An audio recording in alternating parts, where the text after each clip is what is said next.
Você já pensou em desenvolver habilidades para enfrentar o estresse que muitas vezes geram sentimentos negativos no teu relacionamento amoroso? E aquele sentimento de medo que em muitas situações faz com que o seu dia fique extremamente ruim. E aquelas pequenas fobias que só de pensar você já começa a ficar angustiado, começa a ficar com medo, pensativo. E os pensamentos desorganizados? Parece que nada vai dar certo, né? E consequentemente isso reflete nos nossos comportamentos, em que muitas vezes eu tendo a ficar agitado demais ou criar uma desanimação sem qualquer foco de motivação. Para você que vive essas situações no dia a dia e para você que quer aprender um pouco mais sobre como estar lidando com essas situações de forma preventiva, me acompanha que eu vou estar trazendo 3 princípios fundamentais para estar lidando inicialmente com a ansiedade. Eu sabendo controlar a ansiedade no começo já é um pontapé inicial para estar lidando com qualquer outro fator, tanto de ansiedade como de estresse, certo? Lembrando que o estresse está sempre caminhando junto, ok? Me acompanha.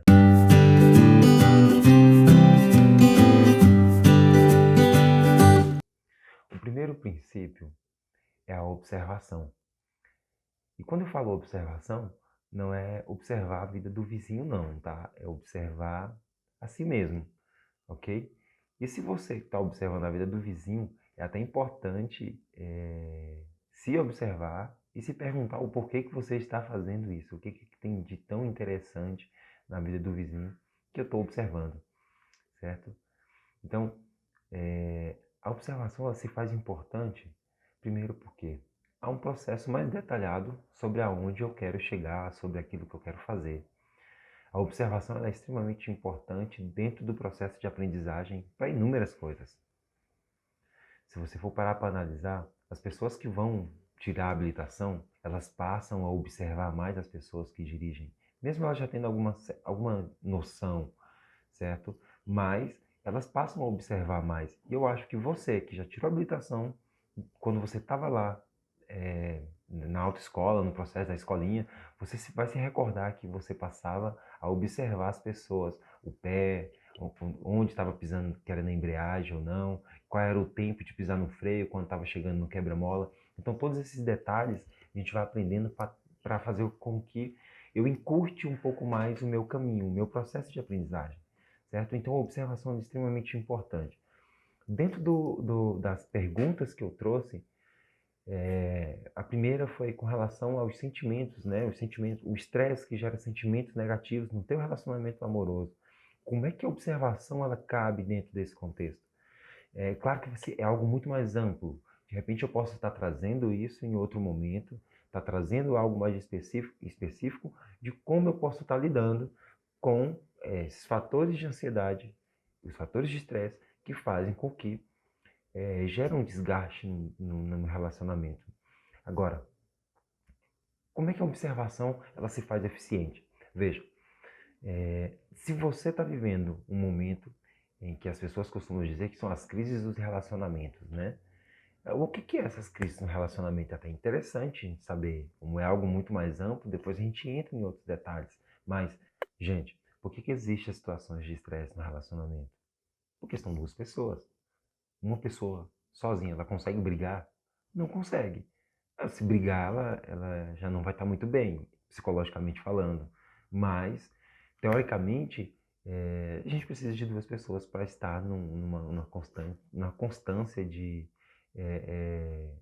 brigas ou de não estar dando certo o relacionamento por alguma questão específica. Ou seja, alguma coisa está acontecendo no meu relacionamento e especificamente são com ambas as partes. Pode ser comigo, pode ser com minha parceira ou com meu parceiro. Por quê? O relacionamento ele só se firma como um relacionamento a partir do momento que existe mais de uma pessoa.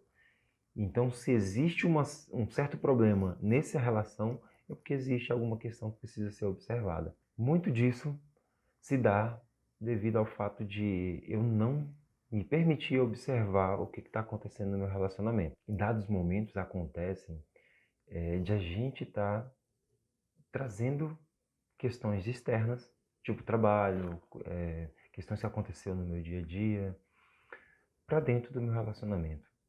Ou simplesmente algumas situações de momentos passados, ok?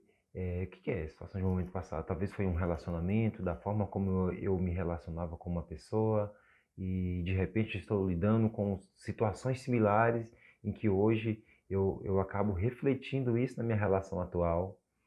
Outra situação é eu projetando aquilo que eu gostaria que acontecesse na minha relação no outro, certo? E muitas das vezes cabe muito mais essa mudança a mim do que no outro.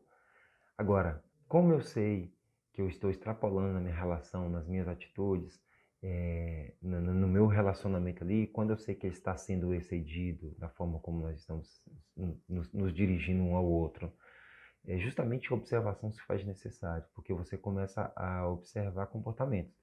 E aí, no caso da relação, é sempre comportamento de valor da qual você está firmando uma união com outra pessoa.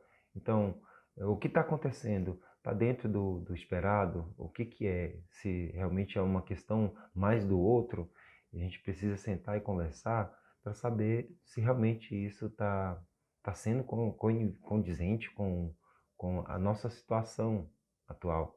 Então, é importante fazer sempre essas observações. O que é que existe que faz com que gere um estresse no meu relacionamento?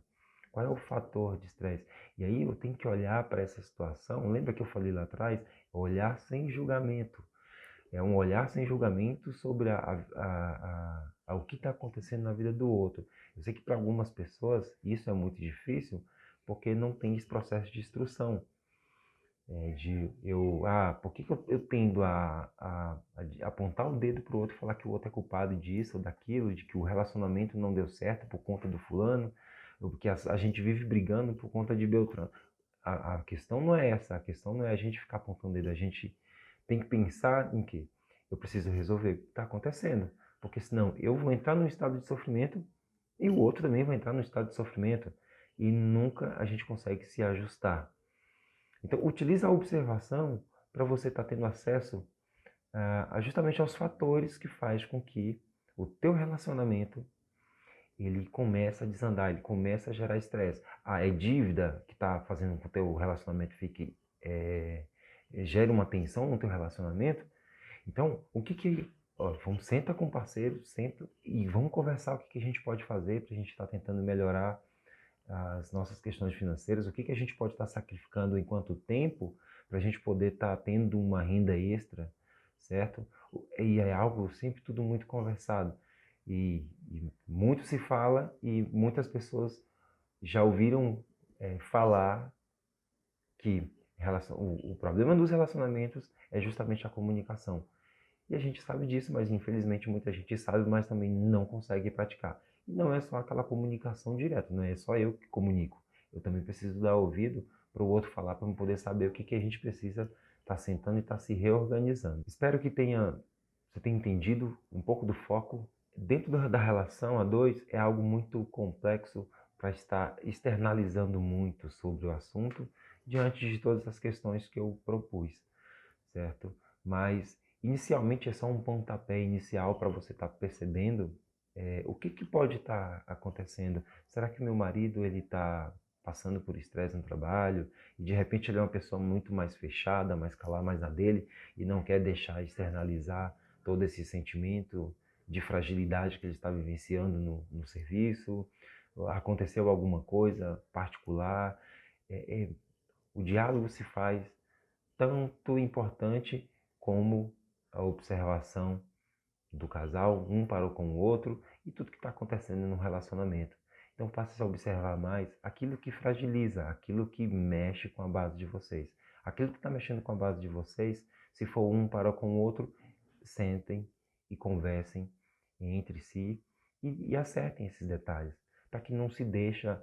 É como se você for pensar numa estrutura de uma casa. Relacionamento é assim. Se você deixa a estrutura abalar e você não cuida de. Imagina a casa. Vou dar um exemplo, voltando aqui. Imagina uma casa em que ela abala a estrutura, né? E a gente sabe que uma casa, para quem não conhece de construção civil, a casa tem uma base, tem as suas pilastras de sustentação. Imagina que uma das pilastras de sustentação ela ficou abalada por alguma questão específica. E se você não cuidar de consertar esse dano, ela tende a fazer o quê? Criar rachaduras na parede. Então, toda aquela estrutura, o reboco, a massa, a pintura, começa a ficar danificada. E no relacionamento é do mesmo jeito. Se existe alguma coisa que está sendo um fator de estresse, de tensão no teu relacionamento, tem que sentar e tem que conversar. Né? Tem que sentar e tem que conversar, e a gente precisa alinhar o que está acontecendo para se não deixar prolongar. Porque uma vez uma base danificada, ela vai se alastrando aos poucos, toda o processo de danificação da estrutura de uma casa, e nas relações é do mesmo jeito, e pode chegar num ponto irreparável. E é irreparável em que uma das partes aí não tem mais condições de estar tentando lutar ou medir esforços para que as coisas voltem ao normal, tá certo? Então, não vou me delongar muito para poder focar mais nas perguntas que eu coloquei como questionamentos, e justamente para apresentar os princípios fundamentais para estar lidando com a ansiedade e o estresse inicial ali no dia a dia. Então, o segundo questionamento que eu trouxe foi referente aos medos, certo, que surgem em determinadas situações que fazem com que o nosso dia fique totalmente ruim, desande as coisas, você fica com aquele desânimo, sem motivação para fazer nada, certo? Observe que essas reações que vão e esses acontecimentos, de repente, em um dado momento, faz com que assolem todas as outras questões que eu trouxe, tanto pensamentos disfuncionais, como comportamentos que eu não consigo entender o que está acontecendo. Perceba que é uma recorrência de um para com o outro. Lembra do exemplo da rachadura no pilar de sustentação da casa que eu falei? Que ao não cuidar desse primeiro rachadura, começa a se danificar o restante da casa, e na relação e na vida funciona da mesma forma. Né? Eu não cuido no começo e as coisas vão tende a progredir a forma como esse dano está sendo causado na minha vida. Então, diante das situações de medo, o que eu posso estar fazendo a partir da observação? Observar o que está acontecendo comigo e em quais situações isso acontece. Claro que em alguns momentos e para algumas pessoas é extremamente complicado e delicado a pessoa estar tentando lidar com uma situação de medo, uma situação de fobia. Por quê? Porque existe um fator específico que faz com que a pessoa ela paralisa, ela não dá conta de ir adiante, certo? Então é importante se observar primeiro, dentro dessas condições que te incapacitam, que te tornam uma pessoa totalmente impotente, a sua vida começa a desandar por conta dessas questões de medo, fobia, em que muda toda a tua lógica de pensamento e de comportamento. Primeiro, observar as suas limitações, entende? Não adianta nada ficar tentando insistindo, e muitas das vezes a gente insiste de forma errada. Existem pessoas que sim dão conta de estar tendo um manejo muito mais simples e mais fácil a forma como lidam com os problemas e as questões.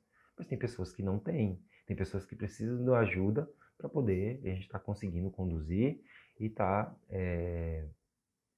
reajustando a forma como ela pensa sobre os momentos que ela está passando. Então isso é extremamente importante, tá certo?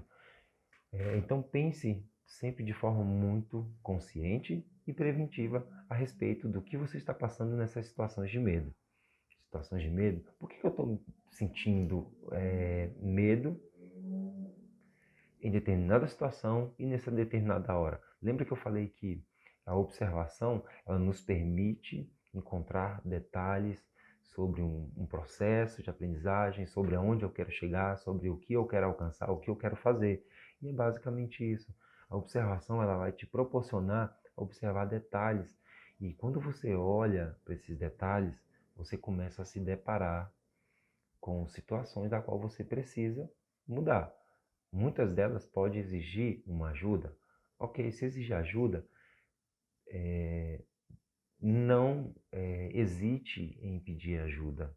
Procure meios, procure profissionais, procure formas de acessar como você está solucionando esse medo que faz com que a sua vida desande, ok? Outra coisa muito importante é que a partir do momento em que eu faço essa observação, né, e a auto-observação de mim mesmo, eu vou começar a identificar determinadas questões pessoais minhas. E muitas das vezes, e isso eu vou falar para você na prática, que é o que nós psicólogos e psicólogas, a gente vê isso nitidamente, que as pessoas têm medo de encarar os seus próprios medos, porque muitas vezes elas têm que debater consigo mesmo. Então isso é importante, tá certo? Essa observação com relação às situações de medo, de fobia, pense a respeito sobre o que faz com que você se sinta assim. Em quais situações. Sempre deixar essa observação muito clara na sua cabeça, que aí fica mais fácil de você estar conseguindo manejar no dia a dia. Quando eu trago a observação inicial por que serve a observação? Para eu criar consciência, certo? Desse processo, do processo que eu preciso, seja do processo de mudança, seja do processo de aprendizagem, do processo de aceitação. É isso, eu preciso criar essa consciência. E a observação te faz criar essa certeza sobre como você está lidando com a sua própria vida. Então vamos para o segundo princípio fundamental. Segundo princípio fundamental, análise. E especificamente a autoanálise. São princípios que caminham paralelos, tá? Para os pesquisadores, pessoas que trabalham com pesquisa, quando eles vão fazer algum tipo de pesquisa, se você for parar para analisar e observar como se dá esse processo, porque é a título de entendimento, é assim que funciona, eles primeiro observam, criam uma análise a partir daquela observação e depois criam um resultado. Na verdade, vai partir mais para uma hipótese, né? Então, façamos da nossa relação de vida uma ciência, quase que isso, né? E uma ciência de pesquisa. Vamos utilizar a mesma analogia para poder ficar mais prático e mais fácil eu estar conseguindo entender a importância de eu fazer essa análise a partir das minhas relações, das minhas situações de vida, dos meus comportamentos, dos meus sentimentos, da forma como eu penso. Tá? A partir do momento em que eu faço essa análise, eu consigo identificar tanto questões pessoais minhas, como características, como habilidades, como qualidades, defeitos. Não gosto muito do termo qualidade e defeito, prefiro mais características. Mas a gente encontra inúmeras características, tanto no processo de relação a dois ou a um grupo, quanto sozinho. Quando eu passo a me conhecer mais, a fazer essa autoanálise, eu entendo sobre a observação que eu fiz de mim mesmo me faz ser assim em determinados momentos, em determinadas situações. Então, eu crio uma análise a partir da forma como eu me porto, da forma como eu penso, da forma como eu ajo, certo? Tanto sozinho quanto para um grupo ou para outras pessoas. Então, o processo de autoanálise vai te permitir criar essa visão sobre aquilo que você simplesmente estava observando. Ele vai te trazer mais próximo da realidade do que é isso que você está vivendo. Você vai sentir um pouco mais na pele quando você faz essa análise. Então, deixa eu trazer um exemplo para poder ficar mais fácil. Com relação àquele primeiro questionamento, nas relações, né? Os sentimentos que... o estresse que faz com que crie sentimentos negativos no relacionamento amoroso. Como é que a gente pode estar fazendo uma autoanálise e uma análise de tudo isso? É justamente aquilo. O que é que está observando? Eu vou observar o que está acontecendo no meu relacionamento. Ok? A partir do momento que eu observo o que está acontecendo no meu relacionamento, eu preciso criar novas condições para que isso não aconteça mais, para que eu haja de forma mais preventiva, para que também isso não aconteça. Ou que eu tenha minimamente a consciência de que se acontecer, eu não vou me desesperar, a gente não vai brigar, nem vai pedir para separar, nem vai fazer qualquer outro tipo de situação brusca que essas situações, muitas vezes não pensadas e não observadas com cautela, faz com que aconteçam, certo? Então, como é que a análise ela pode ser útil nesse processo? Veja, se eu observo que os dias que eu chego mais tarde do serviço e a minha esposa também chega tarde, só que eu chego sempre depois dela, e aí tem sempre uma tensão relacionada ali, ela está fazendo as coisas de forma um pouco desagradável, não está mostrando tanta motivação, porque aconteceu alguma coisa, ou foi no serviço, ou foi porque pelo fato de ter que chegar em casa e ainda ter que fazer as coisas, ter que cuidar de filho, ter que cuidar de janta, cuidar dos afazeres domésticos que tem que ser feito diariamente, causa inúmeras situações de estresse. E para muitos maridos e companheiros, aí eu vou trazer mais como companheiros, sócio do mesmo espaço, eu deixo a dica. A gente vive num ambiente a dois, a três, a quatro, não sei quem tem família, não necessariamente a obrigação é da mulher. Serviço doméstico é obrigação de todo mundo. Se todo mundo vive no mesmo espaço em que se precisa manter organização, limpeza e manutenção, o mínimo que nós podemos fazer é contribuir de alguma forma, certo? Então, muito desses pequenos detalhes em que vai se deixando passar e eu não vou observando a necessidade de ajudar o meu companheiro ou minha companheira nesse momento, faz com que haja uma sobrecarga no outro, em que uma hora vai estourar. Uma hora vai estourar. Porque se não fala para você, é sinal de que está guardando todo o sentimento, e que uma hora vai vir à tona. Então, o cuidado com esses sentimentos construídos a partir desses momentos, principalmente os momentos em que a gente está já está percebendo o nível de estresse um pouco mais alto, e eu preciso estar tendo que manter esse controle, mas aí eu chego em casa, não tem como manter o controle, porque vai piorar, porque eu tenho que fazer todas as minhas demandas diárias dos meus serviços domésticos. Como é que eu faço com tudo isso? É justamente esses processos de observação e autoanálise que constrói em si mesmo formas práticas de como eu estou lidando no meu dia a dia com essas situações.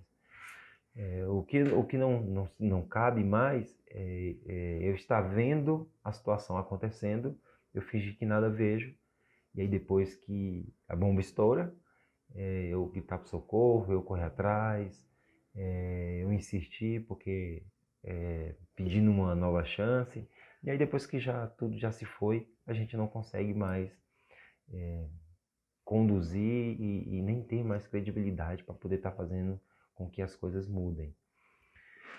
Então, isso foi minimamente, o que eu estou trazendo foi minimamente algo que acontece no cotidiano de milhares de pessoas, né, que é só esse estresse pelo fato de se chegar tarde do serviço e ter que fazer os serviços domésticos.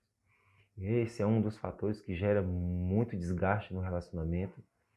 Desgasta mais ainda quando o outro parceiro não contribui em fazer nada para poder amenizar a carga do outro, principalmente a carga das mulheres.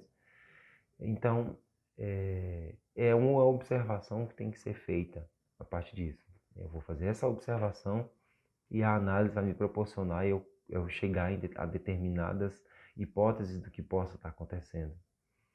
certo? Veja, se eu sei que, digamos que toda quinta-feira ou sexta-feira,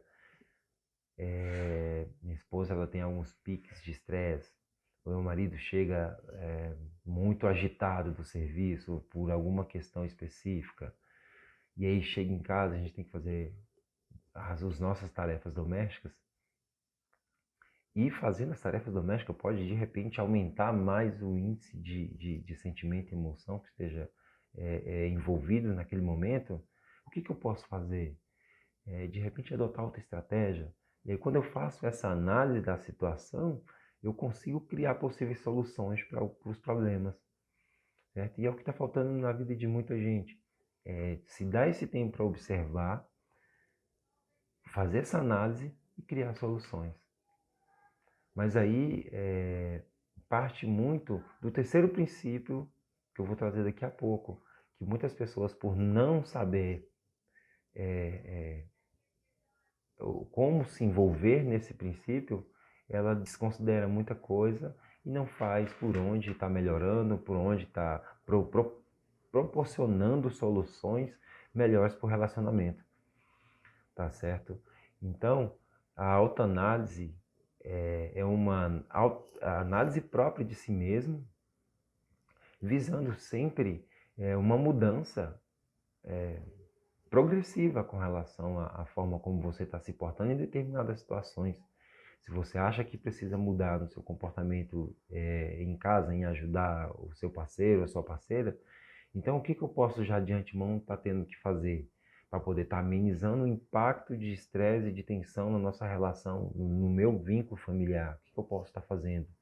Isso é algo a se pensar. E quando eu penso sobre isso, eu estou fazendo um processo de observação, que eu observei que existe um estresse ou uma tensão na sexta-feira, como exemplo, e aí eu preciso fazer algo, eu preciso fazer essa análise para poder eu estar construindo certas formas de eu estar lidando com essas situações. Ou se eu passei por algum momento estressante no serviço, como é que eu faço para poder estar separando isso? Se eu sei que as minhas demandas particulares de questões emocionais e do estresse que eu estou passando foi lá no serviço que eu, que, que eu me deparei com tudo isso. Quando eu chegar em casa, eu não vou levar isso para os meus familiares. Não vou fazer isso. Porque você não somente está sofrendo, você vai estar levando sofrimento também para as outras pessoas. E você vai deixando isso acumular e isso acumular. Então é separe os seus papéis sociais. Eu sempre na minha fala, eu costumo trazer muito a importância dos papéis sociais na vida das pessoas, só que elas se perdem. Eu não sei separar o que é serviço, eu não sei separar o que é família, o que é casa. Para quem trabalha em casa, talvez seja até um pouco mais difícil ainda, porque é todo o tempo que está trabalhando. Nesse momento agora que a gente está passando, em que muita gente está trabalhando de home office, se não souber ter o manejo, acaba trabalhando muito mais além do que o esperado, e isso não é interessante, porque você vai se privando de coisas que você necessariamente deveria estar fazendo e que você não está conseguindo se organizar. Então, o processo de autoanálise e de análise das situações demanda somente, primeiramente, observar. Lembra o primeiro princípio? Observe a situação, analise. Analisar é o quê? Ver o que eu posso fazer para poder amenizar o impacto do que seja lá o que esteja acontecendo com a situação. Entende? E o terceiro princípio, que eu vou estar trazendo agora, vai nortear muito positivamente ou negativamente a forma como eu vou conduzir tanto a minha observação quanto o processo de análise e autoanálise. Então vamos lá. O terceiro princípio, parte que eu considero, chama-se propósito. Primeiro, por que propósito? Propósito porque se você não tiver um propósito pelo qual você quer uma mudança, você quer alcançar algo, você quer construir algo, quer chegar em determinado lugar, você não consegue fazer os dois passos anteriores, que é justamente observar o que eu preciso fazer, analisar como eu posso fazer e gerar possíveis resultados, gerar possíveis direções a qual tomar. Então, o propósito ele me norteia fazer tudo isso? E se eu não tenho um propósito para melhorar tanto o meu relacionamento, como a minha vida lá no emprego, tanto como eu devo manejar as minhas situações que me fazem sentir medo, eu não consigo estar fazendo os dois princípios anteriores. Então, o primeiro passo, e isso eu já coloquei como um terceiro princípio para a gente refletir sobre a importância e excelência de dois princípios tão importantes como a observação e a análise, é você se propor a fazer isso. Tá, se meu relacionamento não está bem, vivemos em muitas situações de tensão e estresse. O que eu posso fazer? Agora, o que eu posso fazer dentro da minha análise feita a partir das condições que eu tenho para poder estar melhorando o relacionamento? Realmente é isso que eu quero? Porque se não for um propósito para mim, eu não vou mudar, eu não vou insistir, eu não vou correr atrás, eu não vou fazer nada. Porque primeiro, se eu não encontrar um propósito, não tem como eu alcançar esse bem-estar, tanto pessoal, tanto o bem-estar da relação amorosa. E da mesma forma, a forma como eu lido com as minhas relações de medo. Entende? Então, o que eu estou querendo dizer com o princípio, o propósito, é que construa em si mesmo esse ideal de propósito, seja ele de mudança, seja de conquista, de reconquista. Eu não sei qual é a situação que você está vivendo no momento, mas se você focar no propósito, a forma como você observa será sem julgamento. A forma como você cria uma análise será sem julgamento. Você não vai estar procurando julgamento, você vai estar procurando solução para o que está acontecendo na tua relação, a forma como você lida nas tuas relações no teu serviço, a forma como você se porta em determinadas situações que te deixam com medo e com algumas fobias. Ok? Sempre lembrando que as fobias e os medos, existe sempre uma característica específica para que isso aconteça. Não vou me adentrar muito porque o foco era apresentar esses 3 princípios para que você entenda como ele pode ser útil na tua vida. Eu faço uma observação, eu crio uma análise dessa observação, mas ela só pode ter resultado no futuro se realmente eu tiver um propósito. Porque se eu não tiver um propósito, os meus esforços serão em vão. Porque se eu não estiver disposto a me doar, a me dar inteiramente a essa situação, a essa mudança, a esse processo de amenizar o impacto que está acontecendo na minha vida, de nada resolve, tá? Espero que vocês tenham gostado. Apresentei os 3 princípios que, no meu ponto de vista como profissional, que eu utilizo muito na prática, tem tido muito efeito na vida das pessoas, para estar lidando diretamente com a ansiedade e o estresse inicial, ok? Claro que isso é muito particular de cada um, às vezes, da mesma forma que a academia serve para uns e a corrida já é muito excelente para outros. Tudo que eu tenho passado vai refletir da mesma forma na vida de quem está assistindo, ok? Então, para ajudar a fortalecer o canal, para que eu sempre continue mantendo vídeos informativos com relação a como está lidando com a ansiedade de forma mais prática, de forma mais hábil, digamos que assim. Curte o vídeo, deixa algum comentário, fortalece o canal para que eu possa estar trazendo mais informações sobre temas relacionados à ansiedade e ao estresse. Trouxe esses 3 princípios para poder a gente começar a iniciar esse processo de autoaprendizagem sobre a ansiedade e o estresse. Tá ok? Desejo um forte abraço, uma ótima quarentena a todos, que todos estejam respeitando, por mais tedioso que às vezes pareça ser. Aproveita esse momento para poder estar fazendo esse processo de autoanálise. Tá ok? Forte abraço afetuoso e até a próxima. Muito obrigado. Até mais. Tchau.